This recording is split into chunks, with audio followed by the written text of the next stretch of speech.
Buenos días a todos y a todas. Bienvenidos a esta webinar organizada principalmente para compartir los hallazgos del reporte sobre la interferencia de la industria alimentaria en lo que fue el proceso de la aprobación de la Ley de Alimentación Saludable en Argentina, que es conocida como Ley de Etiquetado.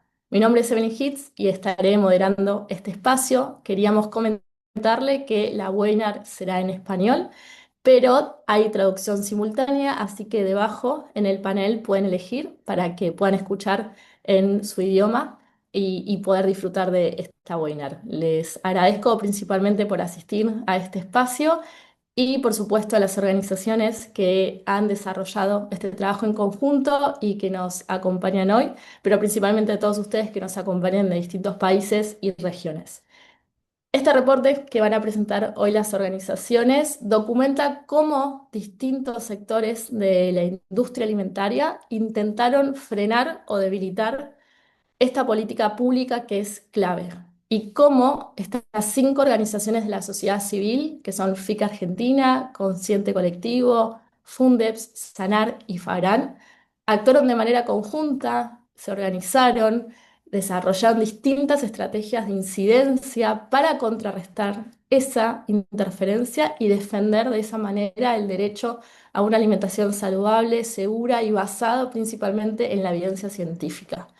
El informe está disponible en español y en inglés y pueden acceder también por el chat. Después les vamos a dejar todos los links a los reportes, como les decía, tanto en español como en inglés.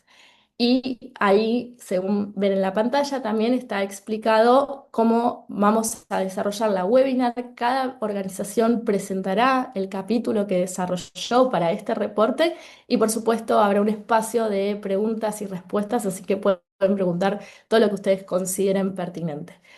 A continuación, vamos a escuchar a los representantes de cada una de estas organizaciones, quienes compartirán estos hallazgos y las reflexiones que surgieron a partir del reporte. Vamos a comenzar con FIC Argentina y para eso voy a invitar a Victoria Tiscornia. Ella es coordinadora de proyectos y alianzas estratégicas en FIC Argentina. Es nutricionista especializada en nutrición en salud pública con una maestría en nutrición humana. Vicky, te paso la palabra. Buenos días, muchas gracias, Eve. Bueno, antes de empezar a contarles un poco de este reporte que introdujo Eve, me gustaría ponerlos al tanto de cuál es el contexto hoy en Argentina. Hoy enfrentamos muchas amenazas a la ley de promoción de alimentación saludable que tienen que ver principalmente con estos tres puntos. El primero tiene que ver con que se realizaron a fines del año 2024 cambios en las disposiciones. em, Salieron dos disposiciones de la ANMAT que establecieron cambios a la ley que debilitaron el espíritu de la ley, principalmente en tres puntos. Modificaron el perfil de nutrientes, haciendo que no solo se consideren, digamos, los agregados y los intrínsecos, sino solo los nutrientes críticos que han sido agregados. Esto se traduce a que productos tengan menor cantidad de advertencias.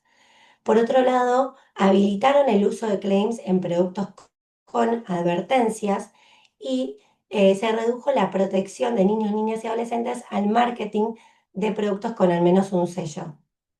Otro de los cambios que se produjo es que hay una amenaza de armonizar el etiquetado frontal desde el Mercosur. Esto implicaría que se presione a la Argentina para adoptar un sistema de etiquetado frontal que debilite la efectividad de la ley. Y el último es que también andan circulando distintos proyectos de ley para debilitar la ley de promoción de la alimentación saludable o incluso derogarla. Siguiente, por favor.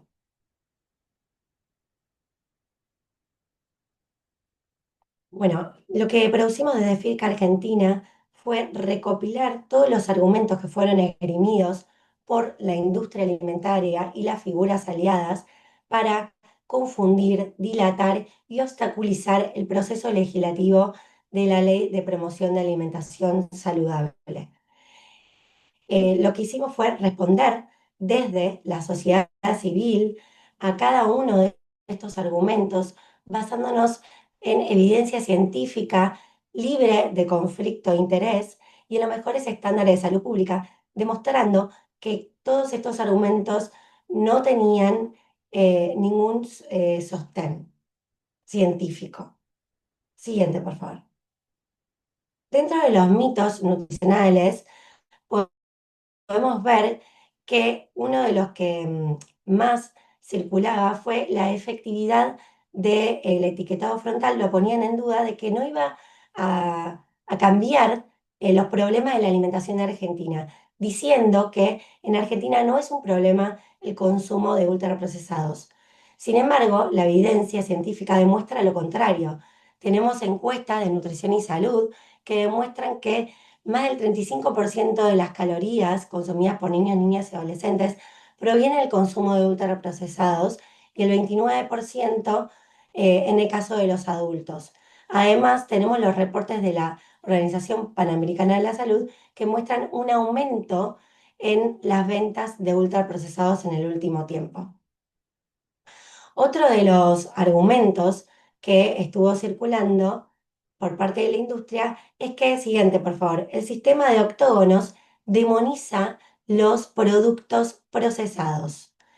Este argumento, para responderlo, lo que decíamos de la sociedad civil, es que el sistema no etiqueta a los productos por ser meramente procesados o ultraprocesados, sino por exceder los límites de nutrientes críticos definidos por el perfil de nutrientes de la Organización Panamericana de la Salud. Y que el objetivo de la política es informar de forma clara sobre los productos que pueden afectar la salud. Siguiente, por favor. Siguiente. Otro de los argumentos era que debiéramos incluir nutrientes positivos en el etiquetado frontal, poniendo como el gold standard el Nutri-Score, ¿no? Que considera fibras, proteínas, y lo ponían como que este sistema era mejor y fue uno de los argumentos más fuertes que circularon durante el proceso legislativo.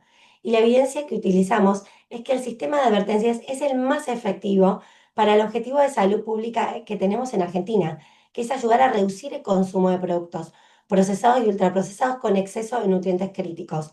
De esta manera mejorar los patrones alimentarios y enfrentar el aumento de la doble carga de malnutrición. Además, los estándares internacionales recomiendan que los octógonos negros eh, tienen mayor impacto en reducir tanto la percepción de saludable como la elección de productos no saludables. Los productos también con exceso de nutrientes críticos suelen tener menor calidad nutricional general, tienen menos vitaminas, menos minerales y proteínas. Y por último, existe evidencia que resalta que muestra que aquellos sistemas que resaltan nutrientes positivos como Nutri-Score o que usan el color verde en productos ultraprocesados pueden aumentar su percepción de saludable y generar confusión. Siguiente. Otro de los mitos nutricionales es que el etiquetado no es efectivo para mejorar el panorama actual de malnutrición, sobre todo haciendo foco en la obesidad que existe hoy en Argentina. En línea con lo antedicho, el etiquetado frontal de advertencias es el más efectivo para identificar los productos con exceso de nutrientes críticos de preocupación para la salud en Argentina. Y los sellos forman parte de una estrategia integral para cambiar los patrones de consumo y proteger la salud. Además, tenemos estudios que muestran el impacto potencial de este tipo de etiquetado frontal en reducir la obesidad, entre otras enfermedades crónicas no transmisibles, mostrando que es una política pública altamente costo efectiva. Siguiente. Otro de los mitos tiene que ver con que el sistema de perfil nutricional de la Organización Panamericana de la Salud no es el más adecuado. Lo que respondimos acá es que tenemos estudios y evidencia local generada que demuestra, tanto de la sociedad civil como del Ministerio de Salud, que este perfil ese que más se alinea con nuestras guías alimentarias para la población argentina, y que cuenta con suficiente respaldo científico. Siguiente, por favor. Otro de los mitos tiene que ver con que mensajes engañosos sobre el alcance de la ley para justamente generar confusión. Lo que decían es que ahora productos como arroz, fideos, leche, yerba, iban a llevar sellos de advertencia, cuando esto no es verdad, ¿no? Y esto lo mostramos desde la evidencia, mostrando que el perfil de nutrientes de OPS solo aplica a productos procesados y ultraprocesados con agregados de nutrientes críticos, cafeína o edulcorantes. Siguiente, por favor. El etiquetado no sirve para personas en situación de pobreza. Esto lo que muestra la evidencia es que la malnutrición, junto con el alto consumo de productos ultraprocesados, atraviesa todos los estratos sociales y regiones del país.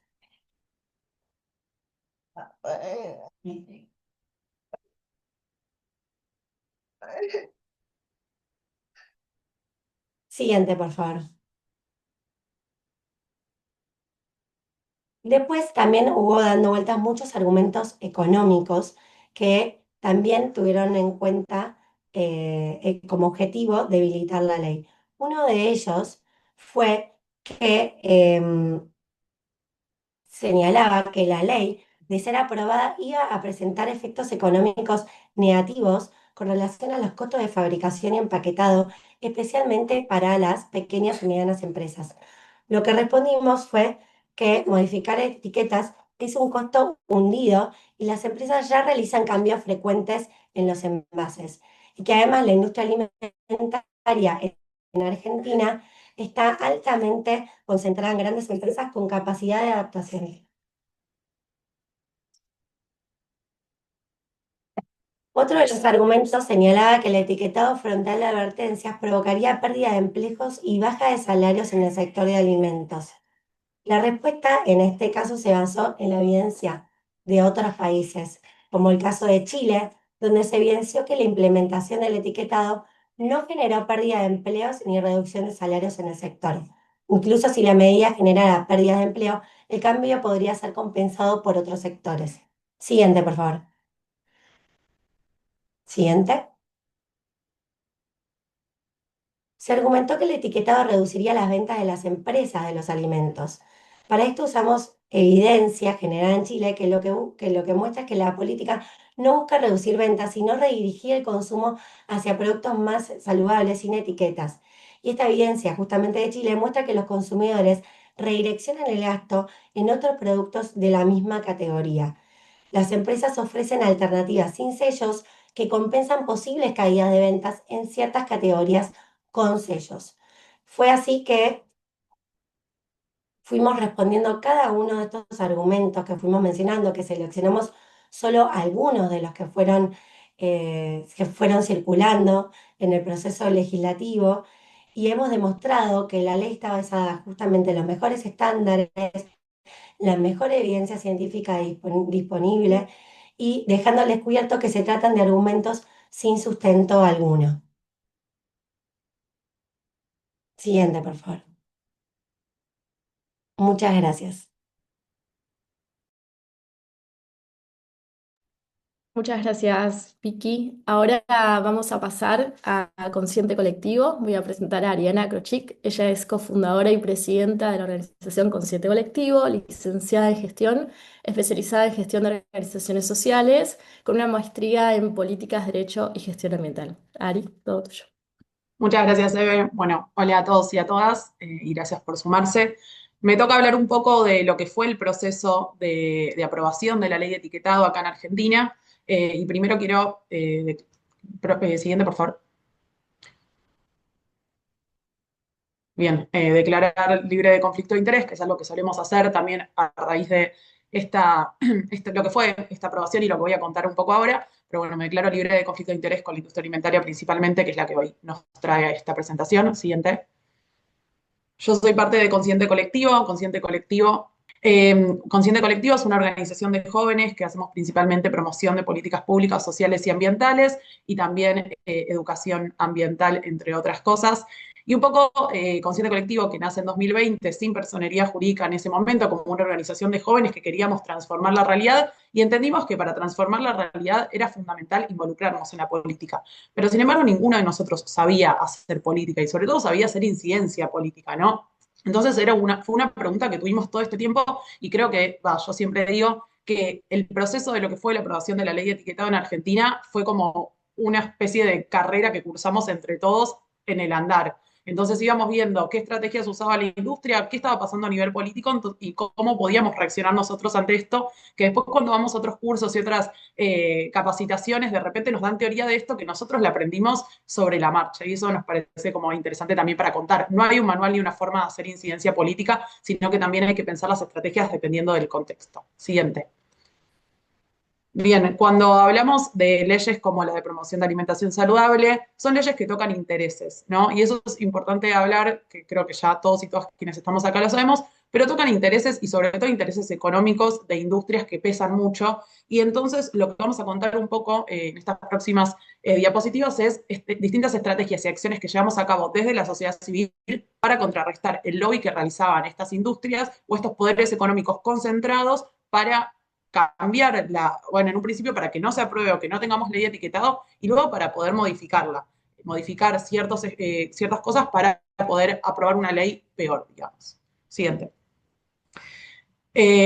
Bueno, esto es básicamente muy rápido, pero en Argentina tenemos dos cámaras para aprobar una ley, tiene que pasar por la Cámara de Senadores y por la Cámara de Diputados. Los senadores son quienes representan en el Poder Legislativo a las provincias y los diputados los que representan al pueblo. Siguiente.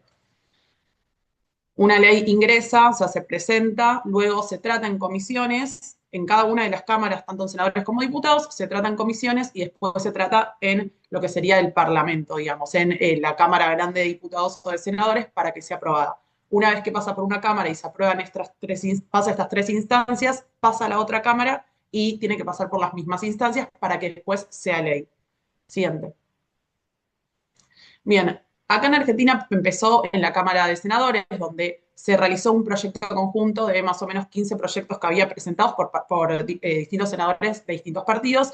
Y algo interesante para contar fue que un día antes de que se vaya a tratar un proyecto unificado sobre esta ley en el Senado, nos llegó a través de distintos asesores de senadores que Coca-Cola había llamado a distintos senadores para pedirles que modifiquen la ley.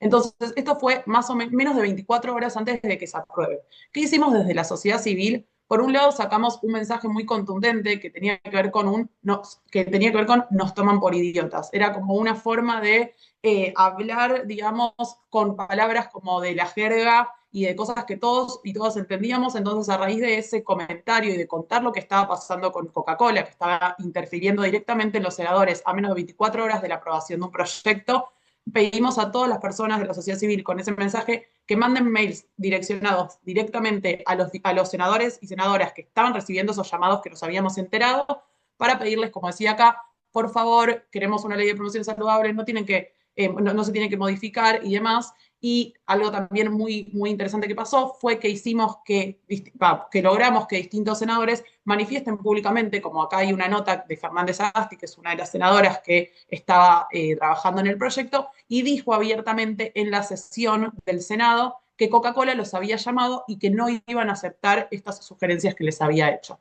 Y eso fue muy interesante porque también expuso públicamente esta interferencia. Siguiente. Finalmente se aprueba en el Senado el proyecto y pasa, como les conté antes, a la otra Cámara, a la de Diputados. Siguiente. Cuando pasa a la Cámara de Diputados, lo que pasó fue que el presidente de la comisión, de la Cámara de Diputados, que en ese momento era Sergio Massa, hace un viaje a Tucumán. Tucumán es una provincia en el norte de Argentina que es principalmente productora azucarera. Y se saca fotos tanto con el gobernador como con distintos productores azucareros, mostrando muy claramente que estaba teniendo relaciones estrechas con la industria azucarera. Siguiente. ¿Qué fue para nosotros esto? Nos toman por idiotas otra vez. ¿Qué pasó? El presidente de la Cámara de Diputados le dio giro, que es decir, vieron que antes les conté que tenía que pasar por distintas comisiones para trabajarse el proyecto y modificarse para luego llegar a la Cámara en general, le dio giro a 6 comisiones, que era un montonazo de comisiones, en general se le daba 3 o 4 máximo, y le dio giro a 6. Entonces teníamos, por un lado, el giro a 6 comisiones y por otro lado, quien había decidido darle giro a 6 comisiones en Tucumán, reunido con la industria azucarera. Algo muy claro, salimos con mensajes muy contundentes, que era exceso de lobby, justo se dio para la fecha de Navidad, entonces era en esta Navidad Coca-Cola nos quiere tomar por idiotas, utilizando un refrán de Coca-Cola que ellos utilizaban como distintas estrategias para sacar sus mensajes de Navidad. Bueno, nosotros reformamos un mensaje que ellos habían sacado con nuestros mensajes de nos toman por idiotas, exigiendo que se le baje la cantidad de comisiones, que finalmente se logró. Siguiente. Bien, ¿qué hicimos también desde sociedad civil para poder hacer incidencia en el Congreso Nacional, en la Cámara de Diputados? Gestionamos una plataforma de participación ciudadana que se llama Activa el Congreso. Básicamente lo que vos tenías en esa plataforma eran a todos los diputados y diputadas y por color, como ven acá, estaba en verde los que se habían manifestado públicamente a favor de la ley, en amarillo los que todavía no se habían manifestado y en rojo los que estaban en contra. Teníamos un Excel donde se podía cargar cualquier persona información diciendo, mirá, este tuit de esta diputado o diputado que se manifestó públicamente a favor o en contra, y nosotros íbamos actualizando. Y lo que podías hacer ahí era directamente mandarle, como ven, por Twitter, por Facebook o por mail, un mensaje que ya estaba armado a los diputados y diputadas para que se manifiesten públicamente a favor de la ley, explicándoles también por qué era esto muy importante. Siguiente. Bien, bueno, también lo que pasó mucho fue que distintos diputados y diputadas salieron a hablar cosas falsas sobre la ley. Acá tenemos al presidente de la Comisión de Salud, que es Pablo Schedling, que es de Tucumán, también la misma provincia que habíamos hablado antes, azucarera, que eran las que más peso tenían en contra de esta ley, diciendo, por ejemplo, que había que modificar ciertas cosas o que esta ley iba en contra de acuerdos del Mercosur, cosas que eran falsas. Siguiente. Entonces, ciertas acciones que hicimos desde la sociedad civil. Participas para contrarrestar toda esta información. Mucha participación en medios de comunicación, saliendo a hablar públicamente para que la gente escuche, sobre todo porque era un tema que estaba en agenda, en que estos argumentos eran falsos y discutíamos directamente con productores azucareros, por ejemplo, teniendo todos estos argumentos que ellos decían, pudiendo contrarrestar cada uno de los argumentos. Habíamos hecho un documento que decía los argumentos de la industria y nosotros los podíamos contrarrestar. Siguiente. También participación en reuniones informativas. Lo que se hacía, las reuniones informativas son las que se hacen en las comisiones cuando se trabaja sobre el proyecto con los distintos diputados y diputadas y llaman gente que está a favor y en contra para que den sus argumentos. Muchas de las personas que estaban en contra eran gente que ponía la industria para que vaya a hablar, sobre todo muchos profesionales de la salud que salían a hablar en nombre de la industria. Entonces parecía que era mejor. Lo que intentamos con esto era que todos nosotros siempre decíamos, como yo dije al principio de la presentación, que estamos hablando libres de conflictos de interés para que quede expuesto y en evidencia quienes sí hablaban con conflictos de interés. Siguiente. También, bueno, distintas campañas en medios de comunicación, mucho de pedirle a la sociedad civil que les manden mails o mensajes directos a través de la plataforma de Activar el Congreso que les comenté antes, para que les lleguen directamente a los diputados y diputadas. También hicimos videos apelando a donde se veía mucho niños hablando y diciendo queremos, son nuestros derechos, qué estamos comiendo, y bueno, jugando un poco con esos mensajes. Este video, por ejemplo, tuvo más de 1 millón de reproducciones. Siguiente. Y después también lo que son acciones en vía pública. Por un lado hicimos un etiquetazo, salimos a etiquetar imprimimos etiquetas, no sé si se ve ahí bien, pero etiquetas con los excesos, íbamos por la calle etiquetando, hicimos videos en redes sociales que decían, lo que no te cuentan las marcas, te lo contamos nosotros en las calles. Después se hizo una campaña que se llama Que no nos tapen los ojos, que fue una campaña federal en vía pública y medios de comunicación, se veía en todos, en la calle, en los colectivos, esta campaña que fue súper masiva y tuvo mucha repercusión. Siguiente. Hicimos acciones en vía pública también donde nos parábamos a darle información a la gente en distintos puntos centrales, y una que a mí me encanta, que es mi preferida, que fue que el Día de las Infancias acá en Argentina, en agosto, pedimos donaciones de peluches, buscamos donaciones de peluches a través de los medios de las redes sociales, nos donaron peluches y fuimos a hacer una acción en el Congreso. Lo que se ve ahí es el Congreso Nacional. Pusimos un banner del octógono que dice etiquetado claro ya, y todos los peluches con distintos mensajes que hacían alusión a cómo las infancias necesitaban esta ley, y después se donaron todos estos peluches a un hospital de niños. Siguiente. Bueno, esto lo voy a pasar, pero básicamente habla de las puertas giratorias, cómo se decidió cómo durante el proceso se nombró, por ejemplo, el gobernador de Tucumán, que es la provincia azucarera, para que ocupe un cargo en el gobierno. Siguiente. Y salimos con mensajes de basta de lobby, contando, especificando cuáles eran estos lobbies y qué intereses habían detrás de las personas que estaban hablando en contra de la ley. Siguiente. Bien, para terminar, quiero contar un poco algunas lecciones aprendidas. Por un lado, bueno, dos estrategias muy utilizadas acá en Argentina fue, por un lado, la captación de profesionales de la salud para que salgan a hablar en contra de la ley por parte de las empresas y, por otro lado, la intensificación de los vínculos de organismos estatales con empresas privadas durante el proceso. Lo importante fue poder, bien, lo importante fue poder exponer y evidenciar todo esto, o sea, a través de las redes sociales, pero también en los medios de comunicación, para que la gente entienda. Y creo que algo muy paradójico, también para concluir, es que en Argentina todavía no tenemos una legislación que regule los lobbies y la gestión de intereses en el poder legislativo. Sí en el ejecutivo, pero no en el legislativo. Entonces es fundamental pensar en poder avanzar con una normativa que regule el lobby de la industria en general, pero en este caso de la industria alimentaria, en los procesos legislativos, y también es fundamental una sociedad civil organizada para poder motorizar este tipo de políticas públicas que hable desde un lugar libre de conflicto de interés. Muchas gracias. Muchas gracias, Ari. Ahora vamos a pasar a Fundeps. Voy a presentar a María Laura Fons. Ella es coordinadora de proyectos del área de salud de Fundeps y es abogada especializada en derechos sociales. Lau. Muchas gracias, Eve, por la presentación. Gracias a todos y a todas por sumarse y buenos días. Yo formo parte de Fundeps, que es una ONG de Argentina que trabaja en la promoción de políticas públicas respetuosas de los derechos humanos, y también declaro que no tengo conflictos de interés con la industria alimentaria, ni las tabacaleras, ni de bebidas azucaradas o alcohólicas, ni farmacéuticas. En este capítulo, que es el que estuvo a cargo de Fundeps, nos enfocamos a identificar y refutar los argumentos legales que usó la industria alimentaria en este proceso de sanción de la ley para intentar impedir u obstaculizar la sanción de la Ley de Promoción de la Alimentación Saludable. Estas refutaciones que construimos, también retomando todo el trabajo de las organizaciones de la sociedad civil y de la academia y distintos actores que participaron defendiendo este proyecto, están fundamentados básicamente, principalmente en la interpretación del ordenamiento jurídico basado en el enfoque de derechos humanos, en la obligación del Estado de proteger, garantizar los derechos constitucionales a la salud y a la alimentación adecuada y el acceso a la información, también en el principio de ponderación de derechos en función de los bienes protegidos y la primacía de la salud pública como bien común.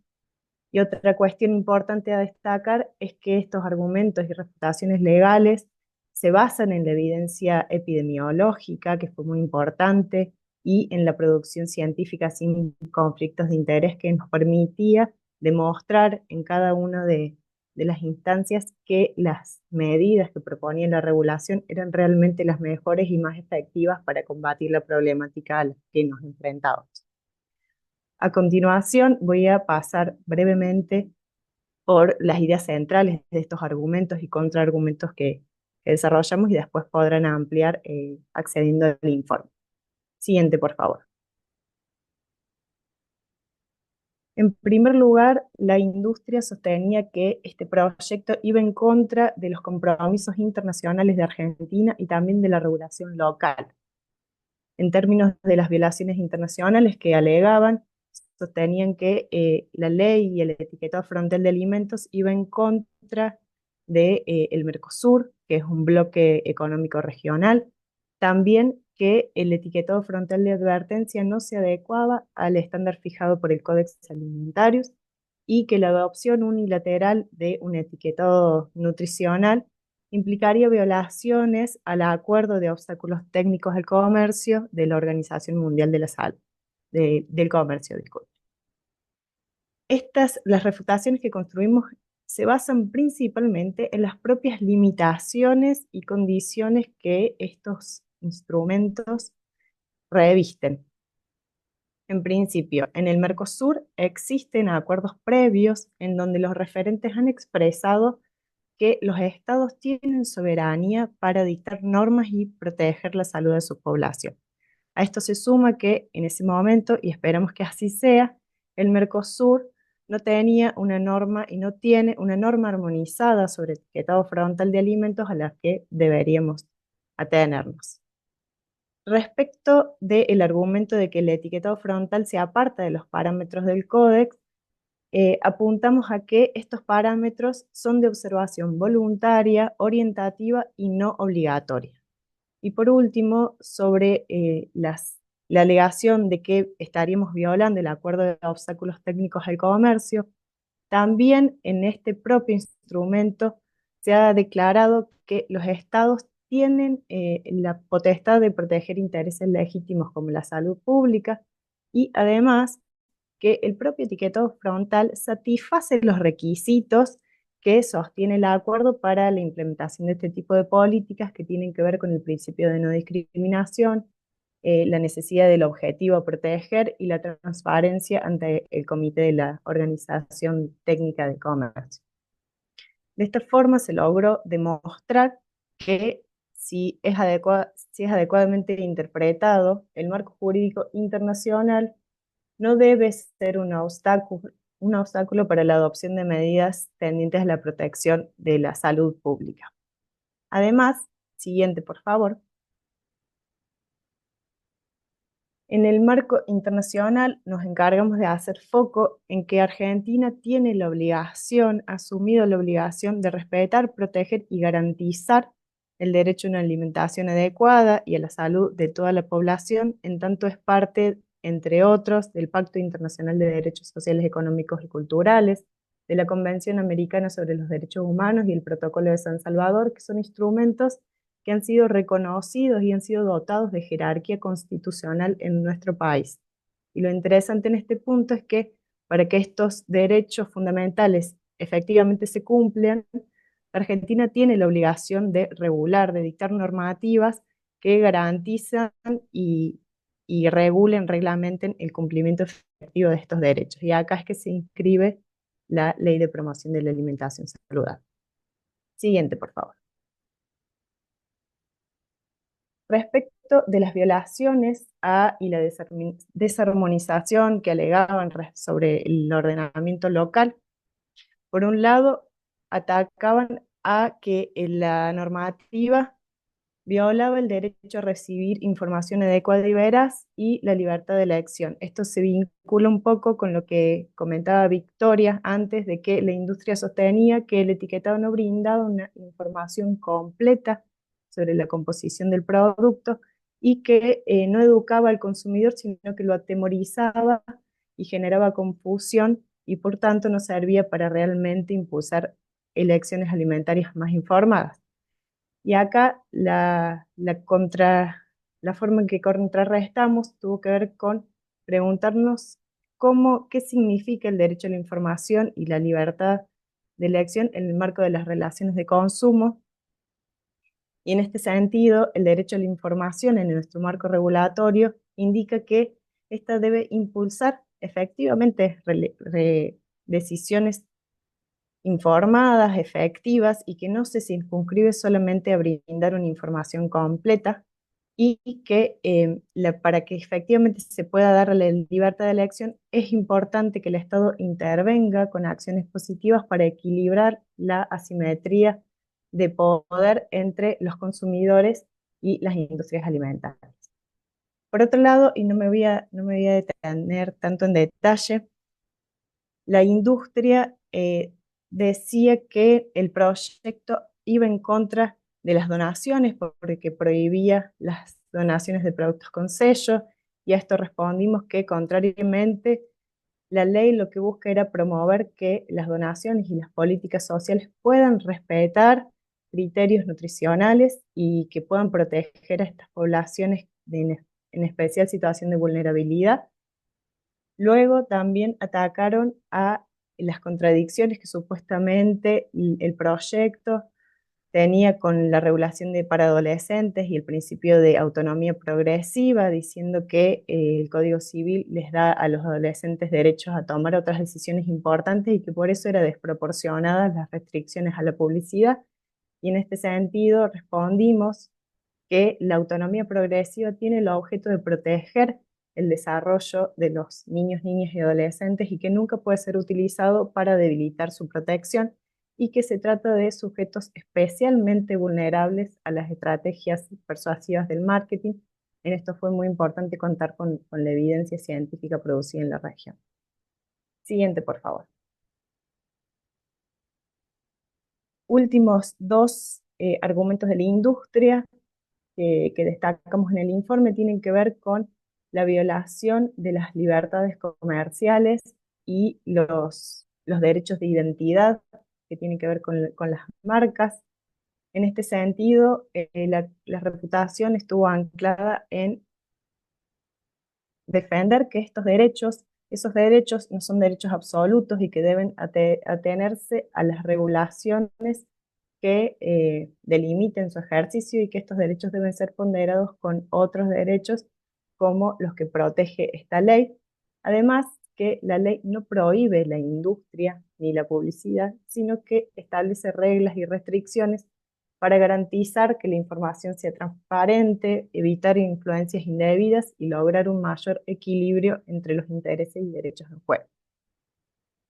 Siguiente, por favor. Para terminar, algunas lecciones también. Hoy podemos decir que hemos ganado esta batalla normativa, que logramos la sanción de esta ley que receta los mejores estándares, que los argumentos científicos y legales de esta gran coalición que defendió la ley pudieron prevalecer por sobre la oposición de la industria, pero que, sin embargo, esto no implica el fin de la resistencia, porque, como bien mencionaba al principio Victoria, los argumentos estos de la industria alimentaria han resurgido en impugnaciones judiciales, en recientes retrocesos en el marco regulatorio que hemos tenido por las disposiciones mencionadas de la ANMAT, y también otras amenazas latentes que ponen en riesgo la integridad de la ley. Entonces, en este contexto es fundamental continuar generando datos, investigando, produciendo evidencia y desarrollando argumentos legales y estrategias sólidas para defender estas políticas desde distintas perspectivas, de distintos sectores y de distintas disciplinas. Y en ese marco, finalmente, nos aliento a seguir trabajando para que la salud pública y los derechos humanos prevalezcan por sobre los intereses comerciales de la industria y que sigamos construyendo colectivamente este camino por la conquista y la defensa de nuestros derechos. Muchas gracias.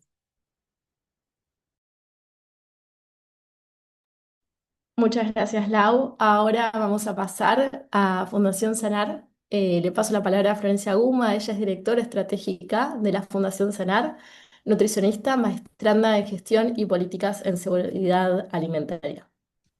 Flor, Buenos te paso la días, palabra. muchas gracias por la presentación.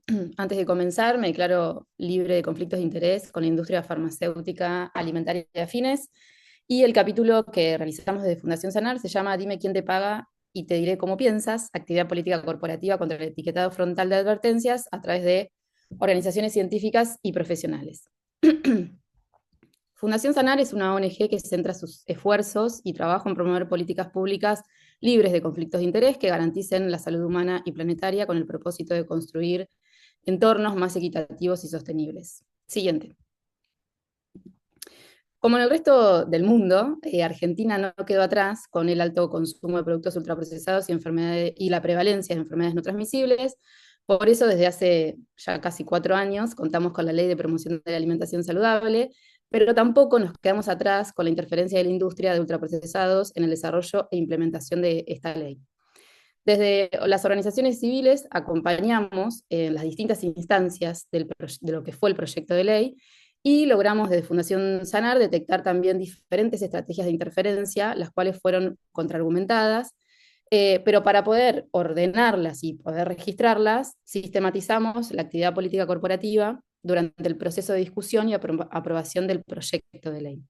que fue en el marco del 2020 y de 2021, protagonizada fundamentalmente por organizaciones de la sociedad civil, académicas y profesionales con conflictos de interés derivados de los vínculos financieros con la industria alimentaria.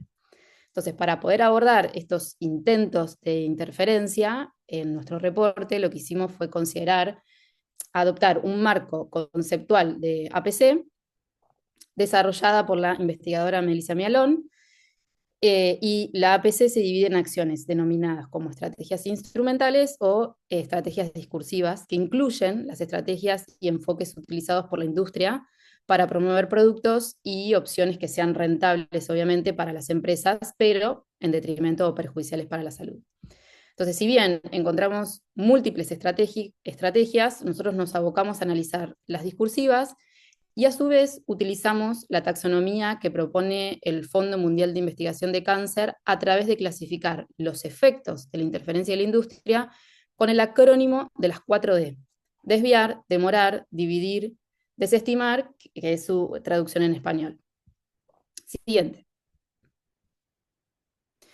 Toda la información que nosotros encontramos estaba disponible públicamente en eventos abiertos, presenciales o virtuales, en medios de comunicación, en audiencias informativas, de las cámaras legislativas, por ejemplo, que contaron en otra presentación, redes sociales y páginas web. El relevamiento se realizó entre el 2020 y 2021, siguiendo el proceso del proyecto de ley en el Congreso. Y del universo de las organizaciones de la sociedad civil, se seleccionaron aquellas organizaciones científicas y profesionales que participaron en las audiencias públicas, que se realizó en las comisiones del Poder Legislativo durante la discusión del proyecto de ley. Siguiente. De todas las estrategias discursivas que encontramos, se pudo notar que aumentaban en fechas claves del proceso legislativo, tanto en la Cámara de Senadores como en la Cámara de Diputados, lo que consiguió así dilatar la toma de decisiones, y de esas narrativas relevadas cambiaban el foco dependiendo del avance, atacando primero al sistema gráfico y luego al sistema de perfilado nutricional. Siguiente. Del 100% de las acciones relevadas fueron estrategias discursivas, las cuales el medio más reportado fue a través de notas periodísticas, luego a través de documentos técnicos, también en simposios científicos, en audiencias informativas y en redes sociales, que buscaban tener un efecto en la opinión pública y en los tomadores de decisión. Por eso lo que contaba también Ari era cómo también nos movíamos nosotros. Y en las 22 estrategias discursivas relevadas que están en el documento, que lo pueden leer en profundidad, se documentaron y analizaron 29 extractos de narrativas. Y en estos, si bien se identificaron todos los efectos del marco conceptual de las 4D, las más utilizadas fueron el de desestimar y el de dividir. Los argumentos utilizados en las estrategias discursivas cuestionaron el proyecto de ley enfocándose en el modelo gráfico y en el perfil de nutrientes, que nunca les gustó después por las modificaciones también que sucedieron. Los dos que eran los dos elementos vertebrales del etiquetado frontal. Y durante el año 2020, las narrativas que desplegaban mayormente se desplegaban en torno al sistema gráfico, y al año siguiente, contando con ya con el proyecto con media sanción en el Senado, las narrativas se enfocaron principalmente al perfil de nutrientes. Siguiente. Respecto al sistema gráfico, se estimaba el impacto positivo del etiquetado frontal, alegando un supuesto efecto emocional negativo en los consumidores por la presencia de sellos negros en la mayoría de los productos. Se critica el principio de advertencia sanitaria y se utilizan términos negativos para describir los octógonos. Aunque se menciona la evidencia de Chile, esta es minimizada y también presentada de forma sesgada, a pesar de demorar una reducción significativa en la compra de bebidas azucaradas. Siguiente. Y respecto a la debilidad, digamos, se intentaba debilitar el etiquetado frontal poniendo sistemas alternativos como el semáforo o el Nutri-Score sin sustento científico. Además, se desviaba el foco cuestionando el alcance de la medida, señalando que no incluye productos no envasados, por ejemplo, a los que se les atribuye un mayor impacto en la mala alimentación. Siguiente. Y Con respecto al perfil de nutrientes, las narrativas, el impacto se desestimaba el sistema de etiquetado por usar umbrales móviles, argumentando que genera confusión al incluir octógonos en productos bajos en calorías. También se cuestionaba su coherencia con las guías alimentarias para la población argentina, ignorando evidencia que respalda su concordancia. Y además se criticaba la leyenda sobre edulcorantes por considerarla desinformativa y defendiendo su seguridad y regulación. Siguiente. Después se buscaba dividir, promoviendo umbrales distintos, como los de Chile o Perú, y se intentaba demorar la implementación apelando a la espera de consensos en el Mercosur, aprovechando la presencia pro tempore de Argentina en el 2021. Siguiente. Entre el 2014 y el 2021 se identificaron vínculos entre estas tres organizaciones y empresas de la industria alimentaria, que incluyeron financiamientos de eventos, documentos científicos y avales, que lo que hicimos fue decir, bueno, estas organizaciones o los voceros que representaban estas organizaciones en las informativas, buscamos también, con la evidencia disponible, qué vínculos tenía con la industria. Siguiente. Y encontramos un montón de información. Estos vínculos financieros, relevados a partir de información pública, ilustran la existencia de conflictos de interés de las mencionadas organizaciones civiles con la industria alimentaria para el desarrollo de sus actividades, sostenimiento económico e impulso académico. Y asimismo, obviamente, esta cooptación de las organizaciones permite caracterizar sus actividades durante el periodo de análisis llevado adelante con un rol de vocería de los intereses de la industria. Ahí están los vínculos, ¿no? Con Molinos, con Arcor, Danone. Siguiente. Lo mismo con esta otra organización, digamos, a través de los años, distintas propuestas financiadas por estas empresas. Siguiente. Y por último, también acá encontramos, bueno, con Coca-Cola, con lo que es, cuando hablábamos esto de los edulcorantes, vemos cómo a través, digamos, Coca-Cola lo declara, esto fue en la página de esta empresa, y cómo sus distintas evidencias, bueno, tienen el respaldo económico de las industrias. Siguiente. Y para finalizar, los argumentos como reflexiones finales, que los argumentos utilizados en Argentina reflejan una estrategia común de la industria alimentaria, similar a la que se observa en otros países, reafirmando su influencia en los debates parlamentarios. Y estudios internacionales muestran que las tácticas como desinformar, dividir, demorar y desestimar socavan las políticas de salud pública. Así que se destaca la urgencia de garantizar la transparencia y gestionar los conflictos de interés, aunque la transparencia por sí sola no alcanza, y es fundamental implementar medidas efectivas que protejan la integridad de las políticas en salud pública frente a la interferencia de la industria. Muchas gracias.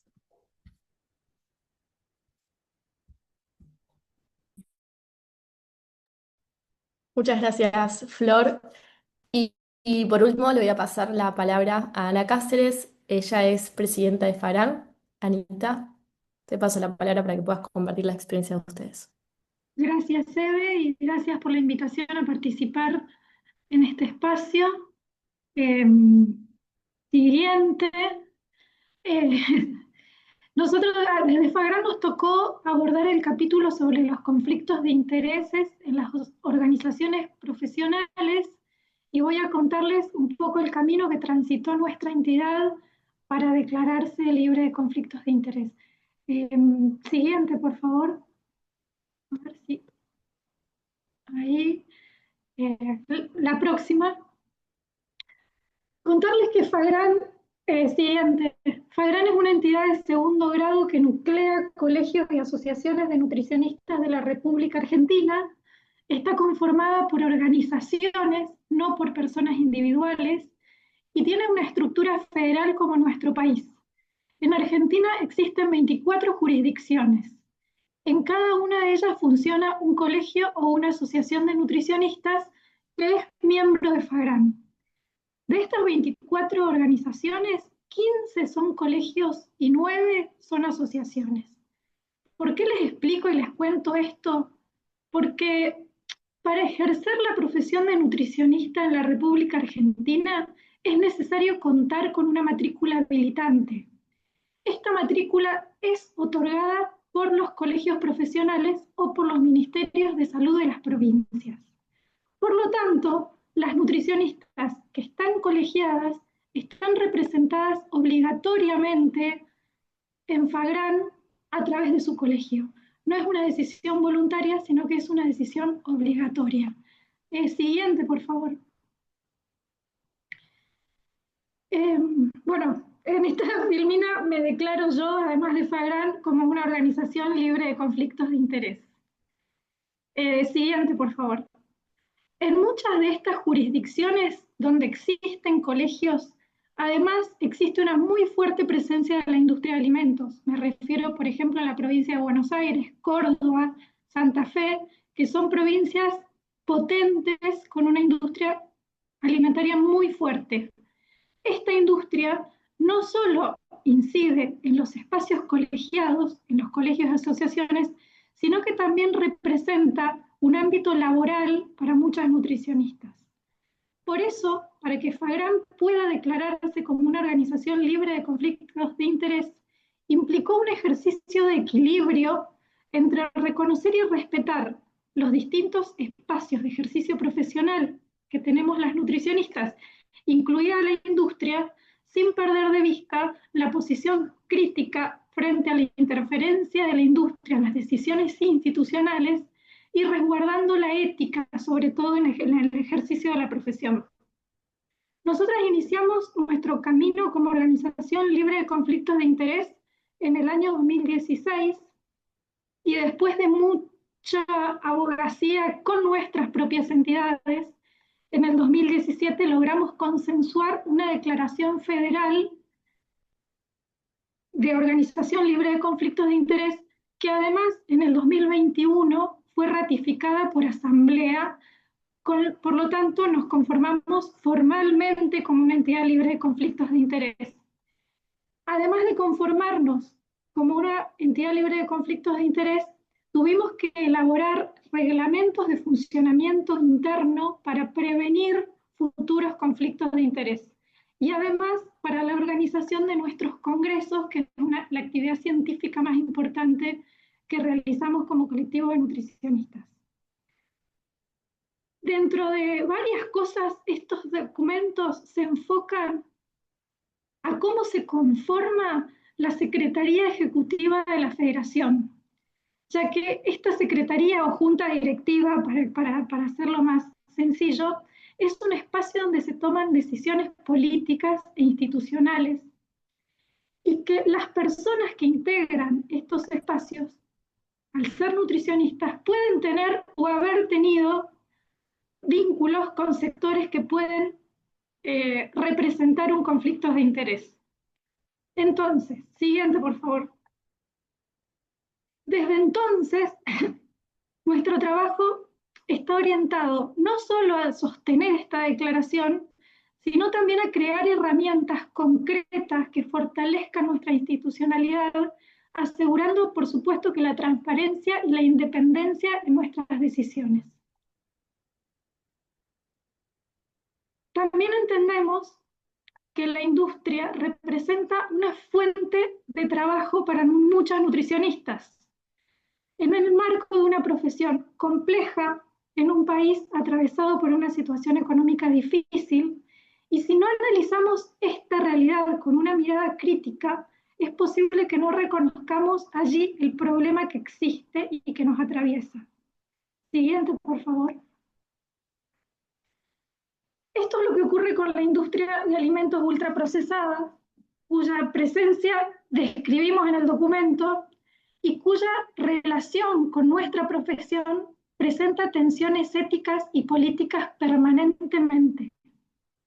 Describimos en el documento el caso de algunas provincias en las cuales identificamos empresas que elaboran productos ultraprocesados para vender exclusivamente a los estados provinciales y que al mismo tiempo contratan nutricionistas locales, muchas veces en contexto de vulnerabilidad económica, social y laboral, ofreciéndoles estabilidad laboral en un escenario donde las oportunidades de empleo son sumamente escasas. existen industrias, como se dijo anteriormente, que captan nutricionistas para sus campañas de marketing, como fue el caso de Arcor en La Porción Justa, y a otros nutricionistas, otras industrias, que fueron justamente los profesionales que se han manifestado fuertemente en contra de la ley en el proceso de incidencia de abogacía. Siguiente, por favor. Creo que voy media despareja con las filminas, pero no importa. La industria de alimentos también se presenta como una fuente de financiamiento para muchos colegios y asociaciones de nutricionistas. Varios de ellos en este proceso nos han manifestado necesitar la industria para subsistir. Desde Fagran trabajamos mucho porque entendemos que este argumento debe ser desarmado con responsabilidad y con trabajo sostenido. Esto no terminó, así que sobre todo el trabajo tiene que ser sostenido. Necesitamos construir colectivamente una mirada crítica sobre la interferencia de la industria en las decisiones políticas que se toman en nuestras entidades y avanzar hacia nuevas formas de financiamiento independientes de la industria que nos permitan sostener la autonomía institucional sin comprometer los principios éticos y políticos que guían el ejercicio de nuestra profesión de licenciados en nutrición. Siguiente, por favor. Listo, muchas gracias. Creo que lo terminé a tiempo, rapidísimo.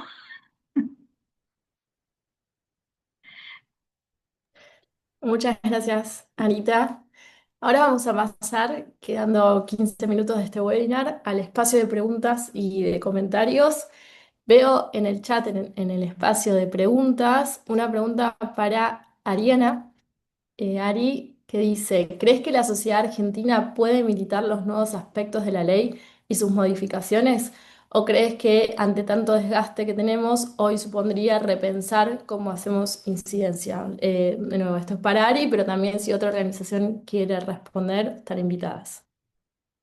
Creo que es algo que venimos hablando en el último tiempo mucho. Hay una realidad y es que, por un lado, tuvimos un cambio de gobierno en Argentina, un cambio de gobierno a un gobierno liberal y de derecha, que en algún punto hoy podemos decir que la ley salió también, más allá de toda la interferencia de la industria que hubo, también hubo voluntad política en ese momento para que esta ley se apruebe.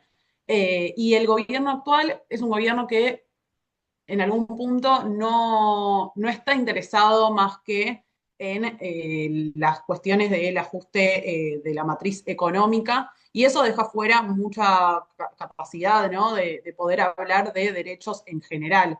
Y hubo un retroceso muy grande de derechos en general, como se puede ver evidenciado en esta ley, pero en otros derechos humanos en general en con este nuevo gobierno. Entonces, creo por un lado que el humor social o la permeabilidad que hay hoy en la sociedad para poder hablar de estos temas es distinta, que todavía estamos reformulándonos como sociedad civil o reinventándonos para poder generar nuevas narrativas, para poder hablar de estos temas, y que quizá hoy la agenda está, como dije antes, menos permeable para hablar, o el humor social está menos permeable para hablar de temas como la alimentación saludable.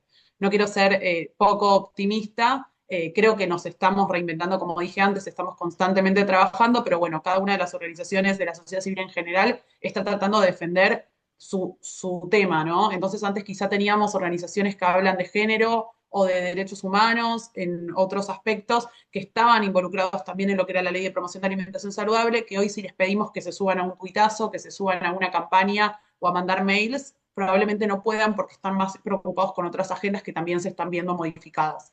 Creo que con eso respondí.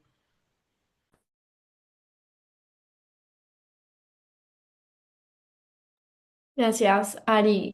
Hay otra pregunta en el chat de Alejandra Karina Garrón de Fundación Bolivia Saludable, que pregunta, ¿qué colegio de profesionales o sociedades científicas se encuentran más relacionadas a la industria? ¿Y quién es el mayor obstáculo?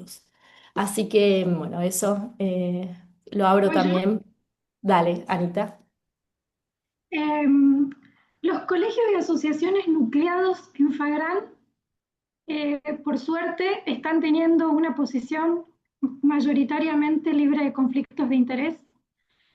salvo alguno como la Asociación Argentina de Nutricionistas, AALEN, que todavía, si bien implementó políticas de prevención, todavía tiene conflictos de interés. Es un trabajo que lo hacemos permanentemente en lo que respecta a la concientización a liberarse conflictos de interés. Por eso dije un trabajo sostenido y sobre todo sostenido, y vamos ganando pequeñas batallas. Eh, la Sociedad Argentina de Nutrición, entidad que no pertenece a FAGRAN y que nuclea más bien médicos nutricionistas y algunas licenciadas, es la entidad más fuerte en Argentina con conflictos de interés y es la principal vocera en todo caso, sus miembros, me atrevo a decirlo, eh, y hay otras eh, que no forman parte de FAGRAN que también identificamos como entidades con conflictos de interés.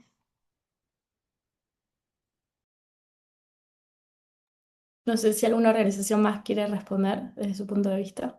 ¿Quién es el mayor obstáculo, por ejemplo?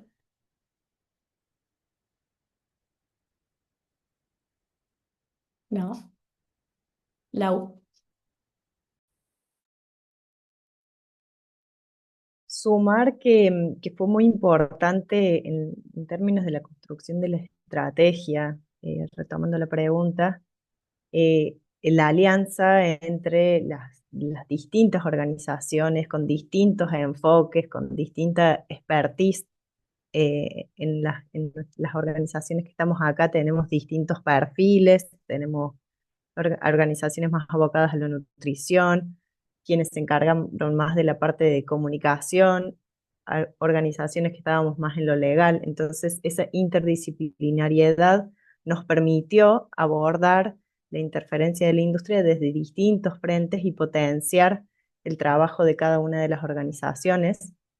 Y en esto fue posible poner sobre la mesa la importancia de contar con leyes que promuevan la alimentación saludable y hacer un salto cualitativo en todo lo que era la normativa previa que regulaba la alimentación, que estaba basado en un enfoque calórico y muy basado en la asistencia o en la seguridad alimentaria.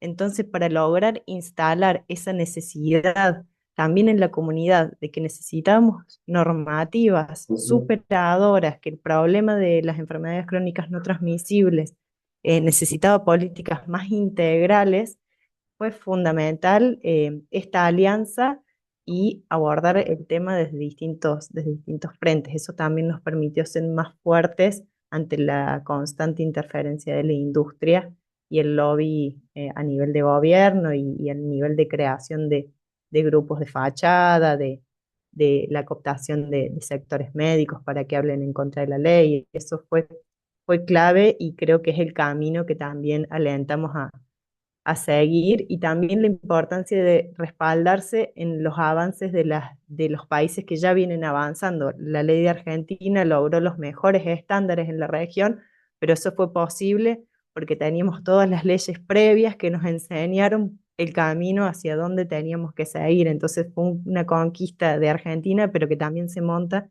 sobre la conquista y el camino trazado por los países que nos precedieron, y en eso alentamos bueno, tomar la ley de Argentina en su versión original para hacer incidencia en sus países. Gracias, Lau. Hay una pregunta para Ana y otra pregunta también para todo el equipo, así que primero paso para la de Ana, que tiene que ver con lo que estabas hablando vos, Anita, desde Farán, que dice, la postura de Ana es muy certera y oportuna. Desde Farán han intentado establecer puentes, por ejemplo, con SAN, que entiendo que es la Sociedad Argentina de Nutrición, o con otras instituciones, organizaciones que tengan otra postura frente a esta ley, sin romper los límites éticos, claro. Así que Anita, te paso esa pregunta y después paso a la otra de Gara. Sí, y sumando un poco también a la línea que veníamos respondiendo, decir que son las sociedades científicas con presencia de profesionales de la salud, médicos, los que todavía presentan muchos conflictos de interés, sobre todo con la industria farmacéutica, además de alimentaria, que nosotros desde FAGRAM hemos eh, intentado formas de comunicación diversa, sobre todo con nuestros colegas que pertenecen a esas entidades, eh, manifestando posturas, por supuesto que encontradas. Sin embargo, no hemos, no tuvimos éxito en esos puentes. Eh, y todo este proceso lo que sí pudo es evidenciar claramente desde dónde se manifiesta y se manifestaba en ese momento cada una de las organizaciones. Lo que quiero decir es que también los conflictos de interés, por eso yo lo enfoqué también desde lo que es el ejercicio profesional, están naturalizados. O sea, es muy normal llegar a un congreso y encontrarse con un montón de stands de la industria de alimentos y hay sobre todo poca mirada crítica al respecto.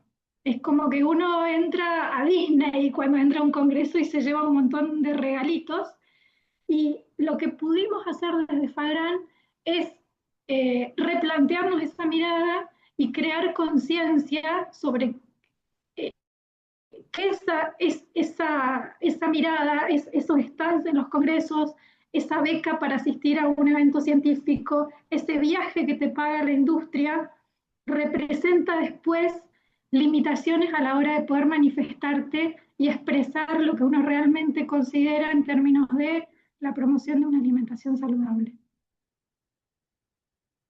No sé si está respondida la pregunta, pero... Gracias, Ana. Paso ahora a la pregunta que había dejado Solomon de Ghana, que él pregunta, y esta pregunta la abro principalmente para Flor y para Vicky, y también Lau, vos desde tu rol como abogada, que pregunta, ¿qué mecanismos de transparencia existen para prevenir conflictos de interés en las alianzas de la industria alimentaria? Vicky.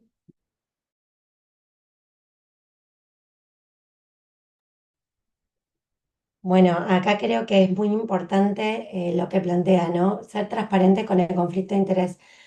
Nosotros con todo esto que estuvimos diciendo, creemos que fue muy importante instalar que cada vez que alguien habla en un congreso, que se presenta en una mesa de trabajo convocada por el mismo gobierno, que se incluya la mesa, digamos, de discusión de una política, pueda declarar conflicto de interés. Creo que fue un trabajo de hormiga que empezamos desde el 2016 y que eso fue un gran logro, ¿no? Que se instaló en la declaración de conflicto de interés en todos estos espacios y que se transparente desde dónde uno está hablando. Porque nos pasaba, como decían, que es muy frecuente profesionales de la salud que son voces autorizadas para hablar de estos temas que son figuras aliadas de la industria, financiadas, digamos, de manera no declarada y no transparentada. Entonces esto generó mucha confusión en el proceso de la política. De hecho, existen actores de Argentina que hasta intervinieron en procesos legislativos de otros países de la región, interferidos por la industria. Entonces, bueno, creo que poder poner, digamos, em, de parte de dónde estamos hablando, ¿no? Desde profesional de la salud, pero financiado por quién, con qué intereses estamos hablando, fue un proceso clave que fuimos transcurriendo en Argentina. Flor. Sí, yo sumo que desde el trabajo de Fundación Sanar, nosotros terminamos buscándole como la evidencia científica para poder sistematizar todo lo que encontrábamos en los distintos medios. Fue un proceso largo, un trabajo arduo de visibilizar voceros y voceras a través de que representaban a esas industrias, que también en su momento se nos cuestionó, ¿no? Mostrar una cara, mostrar una persona, y veíamos que esto se repetía mucho en el colectivo de nutricionistas, o sea, veíamos que esa vocería en esas informativas justamente era el profesional nutricionista que estaba representando la industria para promover una política en contra de lo que nosotros reclamábamos o que presentábamos como, che, la evidencia científica sin conflicto de interés dice esto. Entonces, al visibilizar eso, también fue un trabajo como alianza en nuestras organizaciones, empezar a poner el tema en la agenda y hablar, hacer webinars con Fagran también, de hablar al colectivo en algo que es muy complejo en cómo funcionan los colegios, hablar de declarar estos conflictos de interés o qué implicancia tiene tener un conflicto de interés o representar desde ese lado, desde lo profesional. Desde lo político, en ese contexto y sumando a otra de las preguntas, había una decisión, había un acompañamiento a la ley. Hoy no la hay y no hay lugar a ni siquiera tener una conversación con ciertos tomadores de decisión para presentar la evidencia, porque no les interesa la evidencia. Hoy la evidencia que se maneja para el tomador de decisión es un tweet o un X. Es un, digamos, va por otro lado, por otra línea de tomar decisiones, que es muy complejo cuando uno habla con evidencia científica, ¿no? Y que representa la salud pública. Entonces, hay intereses que van más allá de los económicos, que, bueno, son una gran barrera. Y por el otro lado, también nosotros lo que hicimos fue hacer eh, campañas de sensibilización para evidenciar justamente la necesidad de cuando hablamos de políticas públicas o de salud pública o de enfermedades, bueno, que no esté la industria en el medio. Y si está, que declare sus conflictos de interés.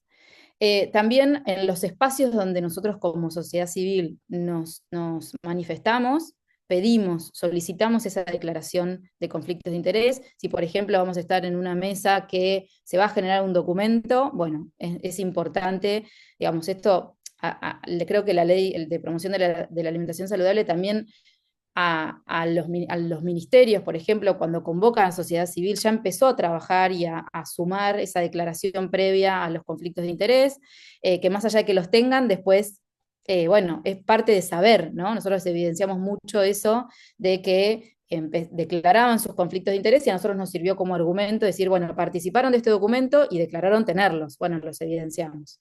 Pero bueno, eso fue un poco también el recorrido que se fue haciendo. Gracias, Flor. Ya pensando en tiempo, perdón, Lau, como quedan 3 minutos nada más y hay dos preguntas más que me parece que están muy interesantes. La primera, quien quiera responder, que dice si han encontrado, y un poco Flor, vos respondiste esto, pero si han encontrado interferencia en la industria alimentaria directamente en los diálogos con decisores políticos o con personas claves. Y de ser así, esta me parece lo más interesante que pueda responder, ¿cómo lo contrarrestaron en ese momento? Esa pregunta y después paso a la última para cerrar. No sé quién le gustaría responder. Sumo una cosa, en ese momento, cuando lo vivíamos, porque era in situ, en ese momento la herramienta que teníamos eran las redes sociales o mandar un mail. Era encontrar el conflicto, ver, digamos, como evidenciar qué sucede en torno a eso. Es contraargumentar una estrategia y mostrar su conflicto de interés con la industria. Por eso después fue la decisión de armar este reporte y poder dejar por escrito y también contrarrestarlo con evidencia científica de cómo es, porque es complejo de entender cómo es esa interferencia, porque hay un montón de estrategias de interferencia y que Melissa Mialón, que es una de las referentes, bueno, lo viene trabajando en otros países, que también pasó exactamente lo mismo y que también pasa con tabaco. Entonces, bueno, nuestra decisión también fue decir, bueno, hagamos un reporte, que esto quede escrito de todo lo que se recabó y se recolectó para que no quede en una red social, digamos. ¿Puedo sumar algo cortito? Dale. Que hubo una reunión informativa, que son las que yo conté que se dan con los diputados y diputadas para poder trabajar sobre el proyecto, en el cual Soledad Barruti, que es periodista, lo que hizo fue en el momento decir de todas las personas que habían hablado o que estaban en esa reunión o habían hablado o iban a hablar antes o después de ella, empezó a decir uno por uno cuáles eran los conflictos de interés que tenían o quién lo financiaba o de dónde venían. Entonces eso me parece que es súper interesante también como en el momento, adelante de todos, se expuso eso y para mí fue una de las mejores exposiciones que hubo. Gracias, Ari. Y ahora sí, se me sumó una pregunta más, la última, las últimas dos, pero porque me parecen también muy interesantes y lo abro para Anita, Vicky y Lau para responder estas dos. Por un lado, una que dice cómo debemos abordar el tema de garantizar que los hogares de bajos ingresos tengan acceso a alimentos saludables y asequibles, especialmente en África. Se nos anima a comer bien, pero lamentablemente la mayoría no puede comprar estos mismos alimentos en el mercado y es un problema preocupante. Y me parece interesante porque podemos encontrar cierta similitud entre las regiones, ¿no? Nosotros somos de Argentina, de Sudamérica y también somos un país que económicamente estamos complicados, es complejo, donde tenemos porcentajes altos de pobreza, principalmente en la niñez, y donde justamente hay inseguridad alimentaria y falta el acceso a alimentos saludables y nutritivos. Entonces me parece que esta pregunta es muy interesante, quien quiera responder. Y la segunda y la última, que dice en qué medida la industria alimentaria ha cumplido con las políticas públicas y la ley en Argentina y qué lecciones pueden aprender para ellos desde África que nos están escuchando para compartirles.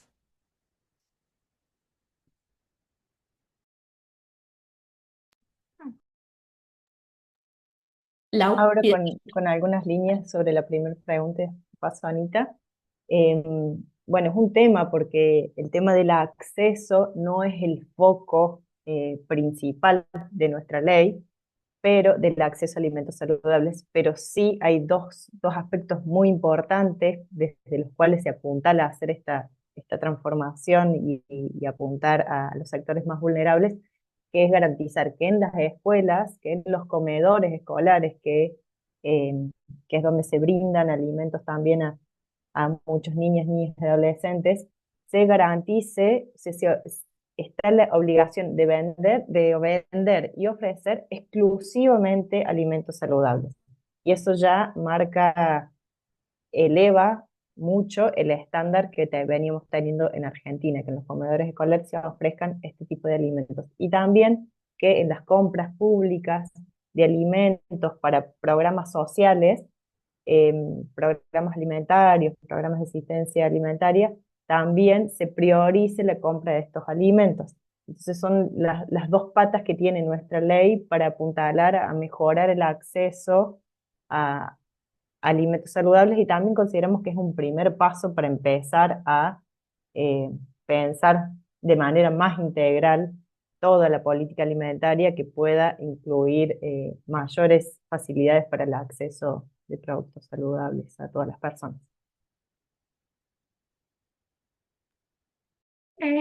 Sí, a ver, iba a responder algo similar a lo que dice Laura. La ley eh, regula a la industria de ultraprocesados y de esa manera, sobre todo en el capítulo de entornos escolares, intenta que se fomente el consumo de alimentos saludables. Creo que es fundamental la presencia de de estados responsables que asuman el rol de garantes de una alimentación saludable para toda la población, y que la ley de promoción de la alimentación saludable argentina es la puerta de entrada hacia otras políticas que promuevan la producción y el consumo de alimentos frescos, sanos, reales. Esto por un lado, y para arrancar la respuesta a la segunda pregunta, la industria de alimentos siempre antepuso interferencias. Si bien nosotros pudimos comenzar a ver cómo al principio de la implementación de la ley se adaptaron a la misma y comenzaron a utilizar los sellos con algunos incumplimientos, errores y cuestiones, inclusive alguna industria comenzó a reformular sus productos. Sin embargo, en el contexto político actual se vio claramente cómo encontraron la endija por donde penetrar, y a través de las nuevas disposiciones de la ANMAT que debilitan la ley, se leen en las disposiciones la interferencia clara de la industria. Porque lo que está plasmado en esas nuevas disposiciones que debilitan la ley, que son las que contó Vicky al principio, están plasmados los argumentos de la industria de alimentos. Entonces, la industria, si bien hay industria que se adapta y hay industria que tiene una mirada positiva, la industria fuerte siempre es una amenaza o siempre resulta una amenaza a la que hay que ir observando para que la ley se cumpla en su totalidad. Gracias, Anita, y gracias, Lau. Bueno, estamos pasados de tiempo. Quería comentarles para cerrar que les va a estar llegando ahora en el chat una encuesta que les agradecemos mucho si pueden completarla. Y también ahí está apareciendo justamente, así que si pueden responder esas tres preguntas. Si pueden votar, les agradecemos.